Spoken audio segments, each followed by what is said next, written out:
ইরানকে ধরাশায়ী করার ছক কষেই ইসরায়েল অতর্কিত হামলা চালিয়েছিল, কিন্তু উল্টো চিত্র। ইরানের পাল্টা হামলায় ইসরায়েল নিজেই এখন নাস্তানাবুদ। এরপর নিজেদের বাঁচাতে ইরানের রাতভর হামলা চালায় ইসরায়েলি বাহিনী।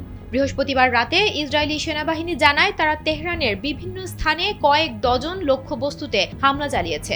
এ হামলায় 60টিরও বেশি যুদ্ধবিমান অংশ নেয় এবং প্রায় 120টি ভারী বোমা ফেলে। সেনাবাহিনী আরও দাবি করেছে তারা তেহরানের ক্ষেপণাস্ত্র উৎপাদনের শিল্প স্থাপনাগুলোতেও সফলভাবে হামলা চালিয়েছে। আল জাজিরার প্রতিবেদনে এসব তথ্য জানা গেছে।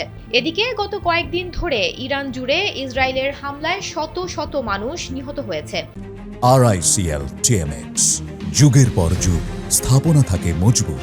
বিভিন্ন মানবাধিকার গোষ্ঠীর হিসেবে মৃতদেহের সংখ্যা 600 ছাড়িয়ে গেছে, তবে নিহতের নিয়মিত আপডেট দিচ্ছে না ইরান সরকার। অন্যদিকে ইরানও হামলা অব্যাহত রেখেছে। ইসরায়েলের সামরিক বাহিনী ইরানের একটি ক্ষেপণাস্ত্র প্রতিহত করার কথা জানিয়েছে।